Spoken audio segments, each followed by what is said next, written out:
গান শোনা কেন হারাম? এমনিতেই কিন্তু গান শোনা হারাম না। আসলে গান শোনা অন্য আরেকটা কারণে হারাম। গানের নিজের কারণে গান শোনা হারাম এটা না। কেন গান শোনা হারাম? গান অবৈধ সম্পর্ককে প্রমোট করে। তাহলে যে গান শুনবে তার মধ্যে অবৈধ সম্পর্কের আগ্রহ তৈরি হবে। সে যখন অবৈধ সম্পর্কের দিকে যাবে তখন তার ধীরে ধীরে লজ্জাস্থানের পবিত্রতা নষ্ট হবে। ওই মাকসাদটাকে ঠিক রাখার জন্য কত পূর্বে গান শোনাকে হারাম করা আছে। পর্দার কারণে পর্দা জরুরি এটা না। যদি সমাজে বেপর্দা থাকে তাহলে ধীরে ধীরে অবৈধ সম্পর্ক সহজ হবে। অবৈধ সম্পর্ক সহজ হলে লজ্জাস্থানের হেফাজত থাকবে না, নষ্ট হয়ে যাবে। ফলত লজ্জাস্থানের পবিত্রতাকে রক্ষা করার জন্য অনেক আগে পূর্ব থেকে পর্দার বিধান দেওয়া আছে। যেন লা তাকরাবুল ফাহিশাহ বা লা তাকরাবুজ জিনা, তথা অবৈধ সম্পর্কের ধারে কাছে নিকটেও যেন মানুষ না যায়। তাহলে এরকম কত শত বিধানের ভিত্তি লজ্জাস্থানের হেফাজত, তা আপনি কল্পনাও করতে পারবেন না। আমি আরও দু একটা উদাহরণ দেব, কিন্তু তার আগে বুঝার সুবিধার্থে আরও বলি যে ইসলামে আকীদা বা বিশ্বাসের মূল ভিত্তি হচ্ছে তাওহীদ এবং শিরক থেকে মুক্ত থাকা। তো শিরকের দিকে যেন মানুষ না যায় এই জন্য বহু বিধানকে হারাম করা আছে। আসলে প্রকৃত অর্থে সরাসরি এটা শিরক না, কিন্তু এটা মানুষকে শিরকের দিকে নিয়ে যাবে। যে আপনি শহীদ মিনারে ফুল দিবেন, অথবা একটা ইট পাথরের খাম্বাকে সম্মান করবেন, অথবা কোনো কবরে গিয়ে ফুল দিবেন, আপনি তো আর ওই কবরের লোকের কাছে চাচ্ছেন না, শহীদ মিনারের কাছেও কিছু চাচ্ছেন না। সুতরাং এটা ডাইরেক্টলি শিরক নয়। কিন্তু এটা শিরক কেন?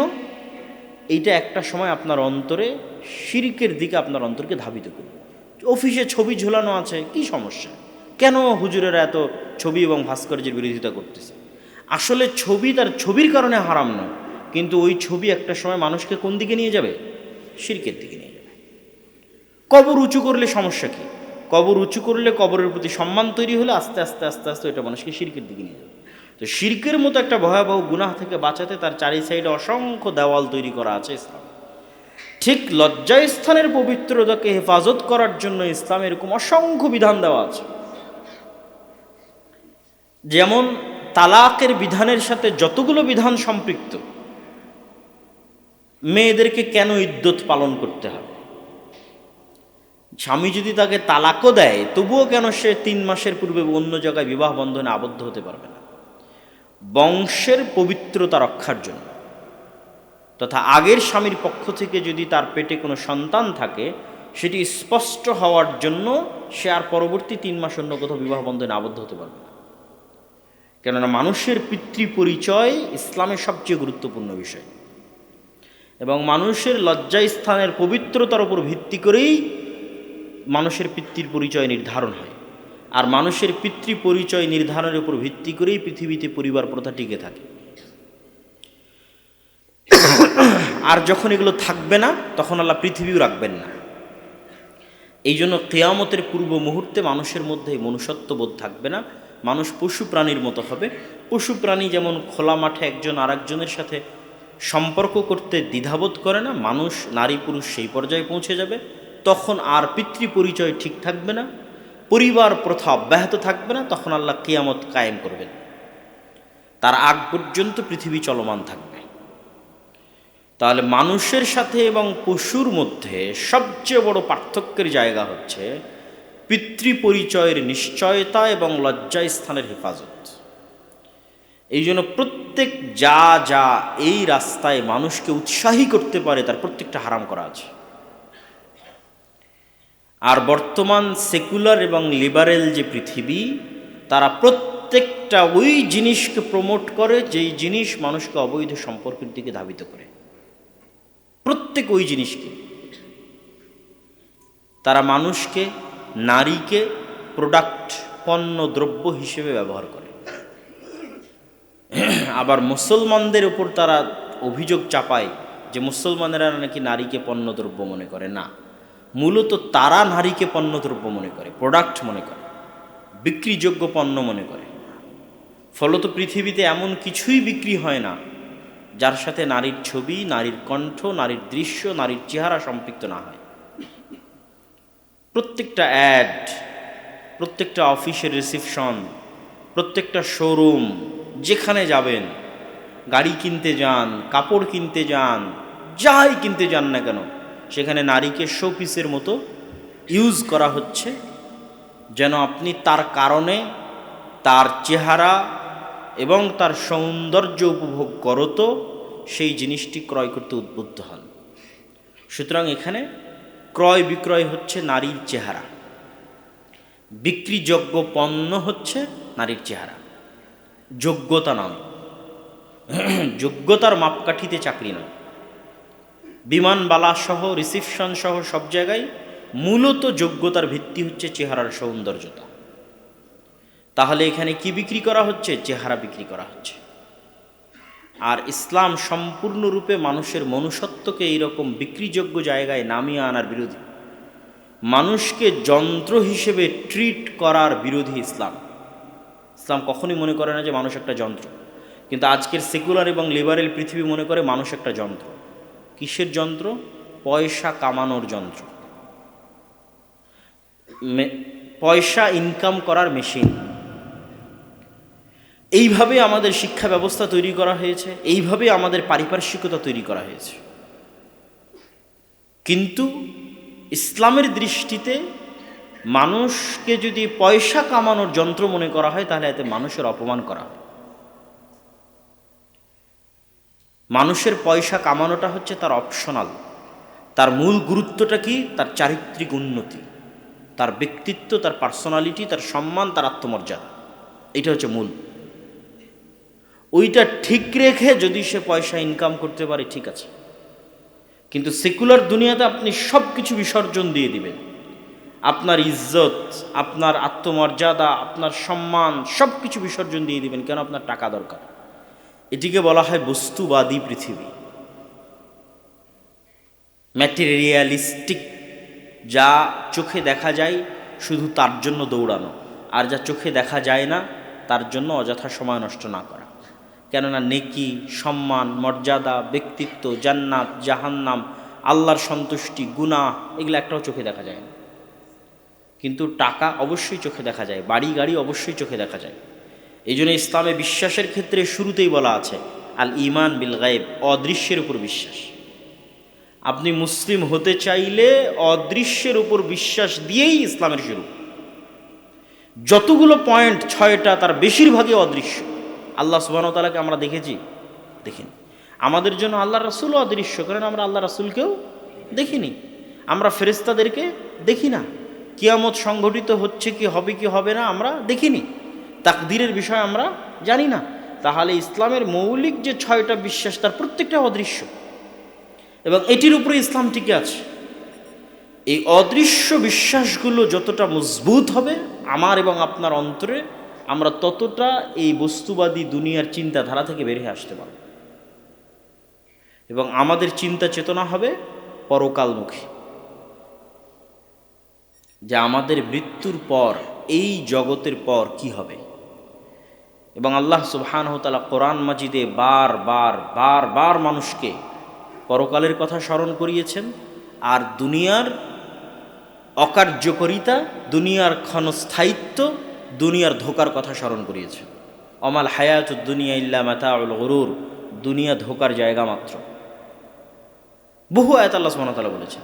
পরকালের কথা বলেছেন খায়রুম ওয়া আবকা, পরকাল হচ্ছে তোমাদের জন্য সবচেয়ে উপকারী এবং চিরস্থায়ী।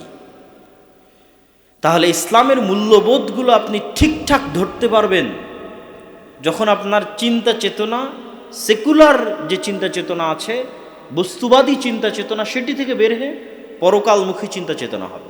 পরকাল ঠিক রেখে আপনি সব কিছু অর্জন করতে পারেন, ইসলামে বাধা নাই। কিন্তু আপনি দুনিয়ার জন্য সব কিছু বিসর্জন দিয়ে দিলেন, তার মানে দিন শেষে আপনার ব্যক্তিত্ব, আত্মমর্যাদা, আত্মসম্মান, ইজ্জত সব কিছু বিসর্জন দিয়ে দিলেন। যেমন আমাদের মা এবং বোনদের উদাহরণ আমি তুলে ধরেছি। সম্মানিত উপস্থিতি, তো আমরা আলোচনা করছিলাম যে যুবক সমাজ যদি তাদের নৈতিক এবং চারিত্রিক অধপতন থেকে বাঁচতে চায়, তাদেরকে আগে জানতে হবে কোন মানদণ্ডের উপর ভিত্তি করে নীতি নৈতিকতা নির্ধারিত হয়। সেটি ইসলামের মূল্যবোধ আমাদের বিশ্বাস অনুযায়ী। ঠিক যেমন আমি ইসলামী অর্থনীতিতে ইসলামের মূল্যবোধ কী তা তুলে ধরলাম, পরিবার বা ব্যক্তি জীবনে ইসলামের মূল্যবোধ কী তার একটা উদাহরণ তুলে ধরলাম, যে লজ্জা স্থানের পবিত্রতা এটা অনেক ইম্পর্টেন্ট এবং গুরুত্বপূর্ণ, এবং তার সপক্ষে কিছু কোরআনের আয়াত এবং হাদিসও আপনাদের সামনে তুলে ধরার চেষ্টা করব ইনশাআল্লাহ। আর সর্বশেষ যেটি বললাম সেটি হচ্ছে, আমরা যদি এই মূল্যবোধের প্রতি আমাদের বিশ্বাসকে গভীর করতে চাই, তাহলে আমাদের সেকুলার সিস্টেম আমাদের পারিপার্শ্বিকতাকে যেভাবে বস্তুবাদী চিন্তাধারা দিয়ে তৈরি করেছে, এই বস্তুবাদী চিন্তাধারা থেকে বের হয়ে আমাদের চিন্তা চেতনা কী হতে হবে? পরকালমুখী। কি চিন্তা চেতনা হতে হবে? পরকালমুখী চিন্তা চেতনা হতে হবে। পরকালমুখী চিন্তা চেতনা মানে দুনিয়াকে বাদ দেওয়া নয়, কখনোই না। আপনি দুনিয়ার প্রত্যেকটা কাজ করবেন পরকালের নিয়াতে। আপনি কারমাইকেল কলেজে পড়ছেন, তবুও কিসের নিয়াতে? পরকালীন। আপনি অর্থনীতিতে পড়েন, ইংরেজিতে পড়েন, যে কোনো সাবজেক্টে পড়েন, এই অধ্যয়নটাই, পড়াটাই আপনার জন্য নেকি কাজে পরিণত হতে পারে যদি আপনার মধ্যে নিয়াতের বিশুদ্ধতা থাকে, আপনার মধ্যে কাজের সততা থাকে। তার মানে পরকালমুখী চিন্তা চেতনা মানে দুনিয়াকে বাদ দেওয়া নয়। পরকালমুখী চিন্তা চেতনা মানে পরকালকে বিসর্জন দিয়ে দুনিয়াকে অর্জন করা নয়, বরং পরকালকে সবচেয়ে বেশি প্রাধান্য দিয়ে যতটুকু করা সম্ভব, যত দূর যাওয়া সম্ভব। তো পবিত্র কোরআন এবং হাদিসে আল্লাহ সুবহানাহু তাআলা মানুষের চরিত্রের বিষয়ে এবং আমাদের আজকের যে অধপতনের যে মৌলিক জায়গাগুলো, যদি আমরা কয়েকটা জায়গা ইন্ডিকেট করি, নেশাদার দ্রব্যে আসক্ত হওয়াকে ইন্ডিকেট করি, অবৈধ সম্পর্ককে ইন্ডিকেট করি, পাওয়ার এক্সারসাইজ তথা পলিটিক্যাল যে গণতান্ত্রিক ডেমোক্রেটিক যে রাজনীতি এবং ছাত্র দলগুলোর মধ্যে যে দ্বন্দ্ব, ছাত্র সংগঠনগুলোর মধ্যে, সেটিকে যদি ইন্ডিকেট করি, এই 2-3টি বিষয় আমি মনে করি যুবক সমাজের ধ্বংসের জন্য এবং অধপতনের জন্য সবচেয়ে বেশি দায়ী। তো আল্লাহ সুবহানাহু ওয়া তাআলা কোরআন মাজিদে বলছেন লজ্জাস্থানের হেফাজতের কথা, ওয়াল্লাযীনা হুম লিফুরুজিহিম হাফিযুন। মুমিনদের পরিচয় দিতে গিয়ে ধারাবাহিকভাবে আল্লাহ সুবহানাহু ওয়া তাআলা বর্ণনা করতে করতে করতে করতে মুমিনদের একটা বৈশিষ্ট্য বলছেন, তারা তাদের লজ্জাস্থানের হেফাজত করে। তারপর আল্লাহ সুবহানাহু ওয়া তাআলা বলছেন যে বড় গুনাহগুলোর বর্ণনা দিতে গিয়ে, যে পৃথিবীতে বড় গুনাহ কি, 1 নাম্বার ইয়াদউনা মা আল্লাহি ইলাহান আখার, আল্লাহর সাথে অন্য কাউকে ডাকে, মানে শিরক করে, এটা একটা বড় গুনাহ। ইয়াকতুলুনাল নাফসাল্লাতী হারামাল্লাহু ইল্লা বিল হক, অন্যায়ভাবে কোনো মানুষকে হত্যা করে, এটা দ্বিতীয় বড় গুনাহ। আর তৃতীয় বড় গুনাহ ওয়ালা ইয়াজনুন, অবৈধ সম্পর্কে লিপ্ত হয়, এটি তৃতীয় বড় গুনাহ। এরকম অসংখ্য হাদিসও পাবেন আপনি, আমি 2-1টি আপনাদের সামনে তুলে ধরবো আজকে।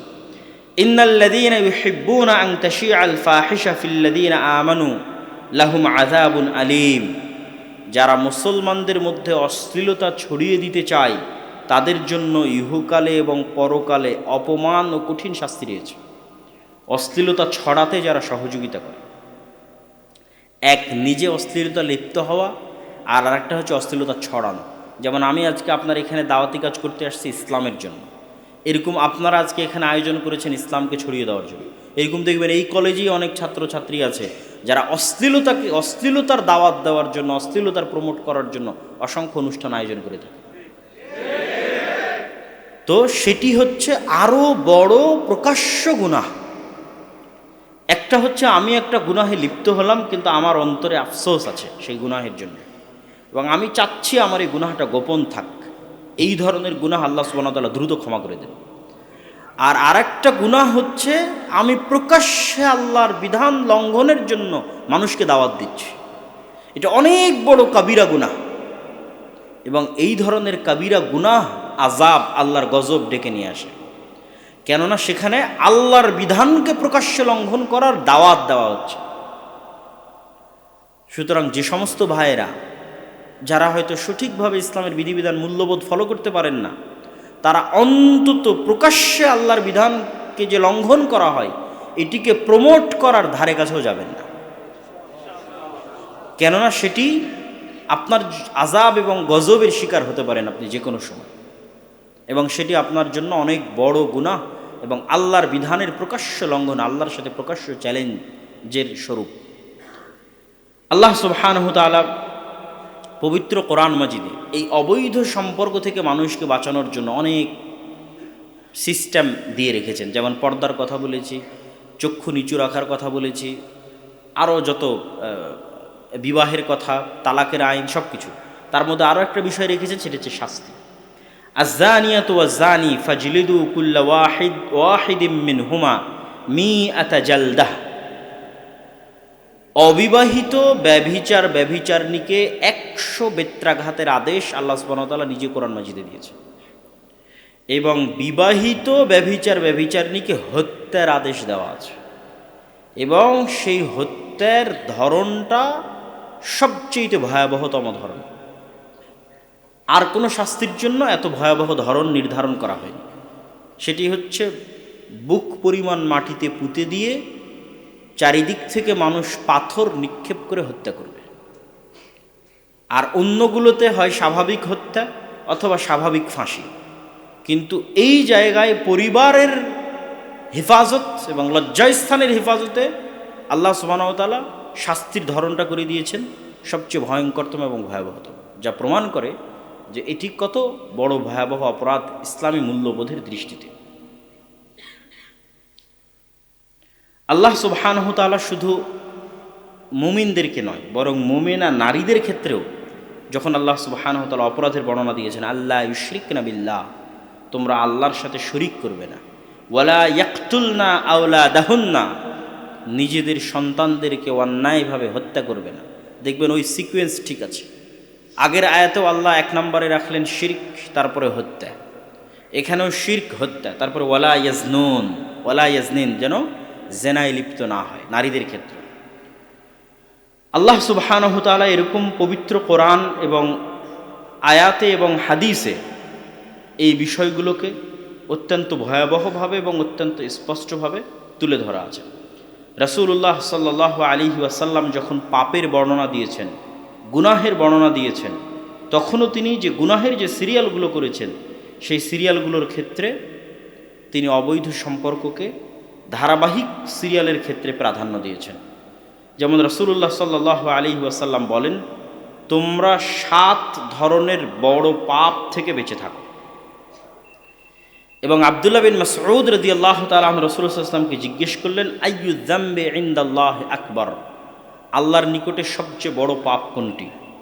তখন রাসূলুল্লাহ সাল্লাল্লাহু আলাইহি ওয়াসাল্লাম উত্তরে বললেন, আন তাজআলা লিল্লাহি নিদ্দান ওয়া হুয়া খালাকাক, আল্লাহর নিকটে সবচেয়ে বড় পাপ হচ্ছে তুমি ওই আল্লাহর সাথে কাউকে শরীক স্থাপন করবে যিনি তোমাকে সৃষ্টি করেছে।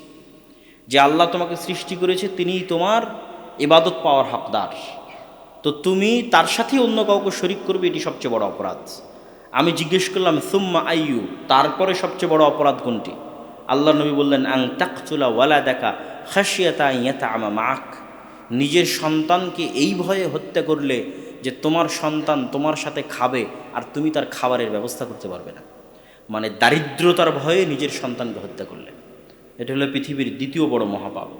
আমি বললাম, তারপরে কোনটা? সুম্মা আইয়ু, তিনি বললেন, আন তাজনিয়া বিহালিলাতে জারিক, তোমার প্রতিবেশীর স্ত্রীর সাথে অথবা তোমার ভাইয়ের, তোমার আত্মীয় স্বজনের স্ত্রীর সাথে জেনায় লিপ্ত হলে। স্বাভাবিকভাবেই 3টা বড় পাপের ধরন একই রকম আছে, তথা আগের যে সিরিয়াল সেই সিরিয়ালই ঠিক আছে। 1 নম্বরে শিরক, 2 নম্বরে হত্যা, 3 নম্বরে জেনা। কিন্তু হত্যার ক্ষেত্রে আরও বড় হত্যা যদি নিজের সন্তানকে হত্যা করে, হত্যার ক্ষেত্রে আরও বড় অপরাধ যদি রিজিকের ভয়ে হত্যা করে।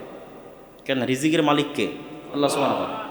ঠিক জেনার ক্ষেত্রে অবশ্যই এটা নিজের জায়গায় অনেক বড় পাপ, কিন্তু এটা আরও বড় পাপে পরিণত হয় যখন মানুষ তার প্রতিবেশী, তার আত্মীয় স্বজন বা তার ভাইয়ের হককে নষ্ট করে তার স্ত্রীর সাথে জেনায় লিপ্ত হয়। তখন এখানে 2টো অপরাধ সম্পৃক্ত হয়। এই জন্য রাসূলুল্লাহ সাল্লাল্লাহু আলাইহি ওয়াসাল্লাম সেটিকে ধারাবাহিকভাবে উল্লেখ করেছেন। আল্লাহ নবী বলেন, ইজা জানাল আবদ খারাজা মিনহুল ঈমান, যখন কোনো মানুষ জেনায় লিপ্ত হয় তখন তার ভিতর থেকে ঈমান বের হয়ে যায়, এবং তওবা করে ফেরত না আসা পর্যন্ত তার ভিতরে ঈমান প্রবেশ করে না। তৈরি না হওয়া পর্যন্ত, আল্লাহর কাছে ক্ষমা না চাওয়া পর্যন্ত ঈমান প্রবেশ করে না। আর যদি করতে করতে এটি তার স্বভাবে পরিণত হয়ে যায়, তাহলে ওই যে অন্তরে মোহর মারার মতো, তার কাছে গুনাহকে আর গুনাহ মনে হয় না, তার অন্তর অপছন্দনীয় কাজকে আর অপছন্দ মনে করে না। তখন তার অন্তরে কী হয়? মোহর মারা হয়ে যায়, চিরস্থায়ী পথভ্রষ্ট হয়ে যায়। সম্মানিত উপস্থিতি, রাসূলুল্লাহ সাল্লাল্লাহু আলাইহি ওয়াসাল্লামের এই হাদিস এবং পবিত্র কোরআনের এই আয়াতগুলো আমাদের জন্য স্পষ্ট বার্তা দিচ্ছে যে আমাদের নীতি নৈতিকতা এবং চারিত্রিকতার দিক থেকে আমাদেরকে কতটা মজবুত এবং কতটা শক্তিশালী হতে হবে। এবং কেন হতে হবে আমি তা শুরুতেই আপনাদের সামনে পরিষ্কার করেছি যে মুসলমানদের ব্যক্তিগত পার্সোনালিটি, শাখসিয়াহ, গায়রাত, আত্মমর্যাদা, আত্মসম্মান রক্ষার জন্য। এই জন্য রাসূলুল্লাহ সাল্লাল্লাহু আলাইহি ওয়াসাল্লাম বলেছেন, লা ইয়াদখুলুল জান্নাতা আদ-দায়ুস, দায়ুস জান্নাতে প্রবেশ করবে না। দায়ুসকে, যার আত্মমর্যাদা নাই, পার্সোনালিটি নাই, ব্যক্তিত্ব নাই, যে তার পরিবারে বেহায়াইর সুযোগ দিয়েছে, সে দায়ুস। তথা দিয়াসা, শুকুরের চর্বিতে দিয়াসা থাকে। আল্লাহ এই জন্য শুকুরকে হারাম করেছে। শুকুরের চর্বির মধ্যে গায়রাতহীনতা, আত্মমর্যাদাহীনতা নিহিত আছে। এই জন্য শুকুর ঘৃণিত,